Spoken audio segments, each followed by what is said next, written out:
This short video is on sets of functions and the related construction of a power set.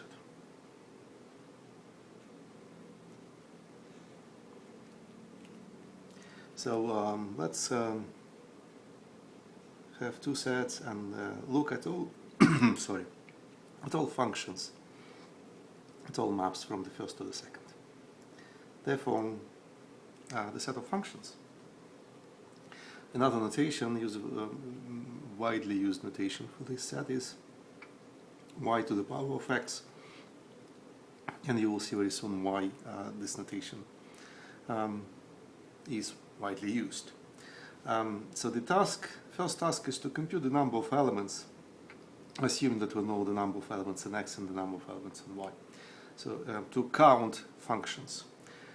If we want to count them, let's first look at them in more detail. So how can we present a function on a finite set? Well, we can do it by listing all its values. So that is a business of tabulating table of values, tabulating the function f. And the table is just with two lines. The first line is all possible inputs, so let's assume that we have n of them. And the second line is outputs of the function, the values.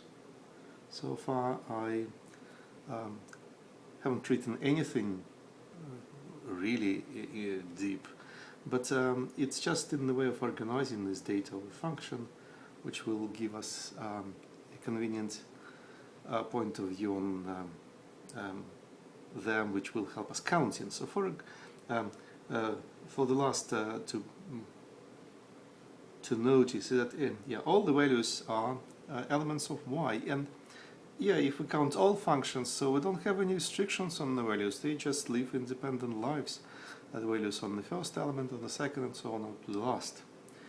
So effectively we can identify functions with vectors of elements of y, and vectors are of length which is equal to the cardinality of the source. So writing it in set theoretic terms, we can identify by tabulating, by listing values, we can identify if x has an elements, this set of functions with the set of vectors of length n, and these are elements of the Cartesian power of y. And that's why the notation, because if now we want to count the number of elements in the set of functions, it is as good as counting elements in this iterated Cartesian product, and we know how to count them. In Cartesian product is just the product of number of elements of y as that many times. So the final answer for this, oops, there's no bracket here, for the size of the set of functions is the number of elements in y to the power of the number of elements in x. Just a little example to illustrate how it works. So let's assume that we have two sets, x and y, and they're both of two elements. Well, don't have to be the same two elements, but just two. So the prediction is that the number of functions between two such sets will be 2 to the power of 2, which is 4. So let's list all this for functions. Knowing how many helps in, presenting them all. So we can present them in a graphical way by drawing the process of a function. As input will be the top two elements, x1 and x2, output will be the bottom, and then the first function which I will draw is just the identity function, so it will be number 1, and then I have function 2, and this time I won't be labeling the input and output, I'll be just drawing the connectors only. F3 is this picture, which doesn't touch y2, so doesn't have the value y2, and f4 doesn't fit in, is a symmetric one.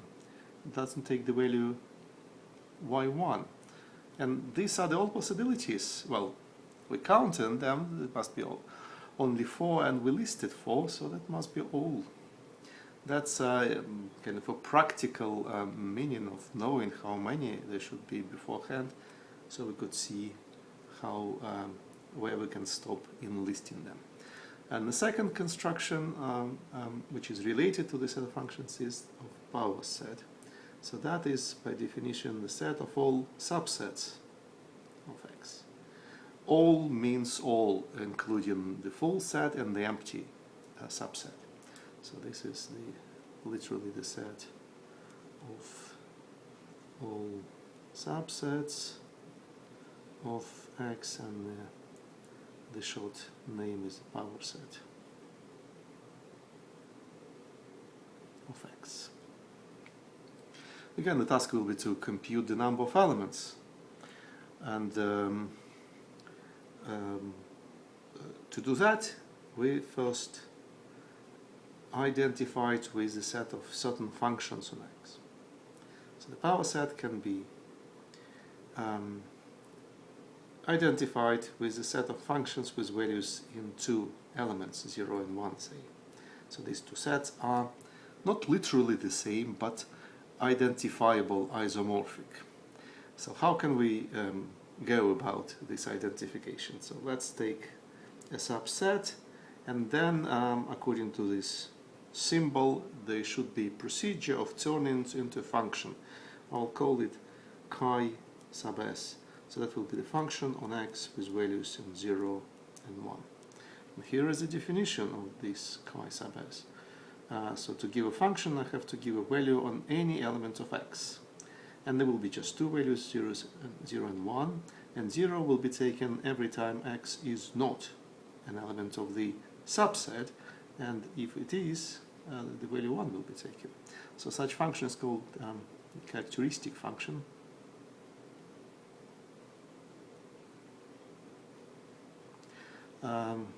Function of S.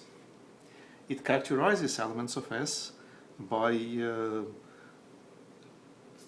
spitting value 1 on them, and then you can see elements of S by just evaluating your function on an arbitrary element. And obviously this procedure goes backwards, so if you know the characteristic function, you can reconstruct the set by just the way I just said. So these 2 sets, the set of subsets and the set of functions, are bijectively corresponding to each other, so they have to have the same number of elements. And we know how many elements are in this set. It will be according to the formula 2 to the power the number of elements in X. So that is the answer here. That is the main kind of result in the first half. And again, I will finish with a little example. Now I will take a 2-element set and look at all subsets of it.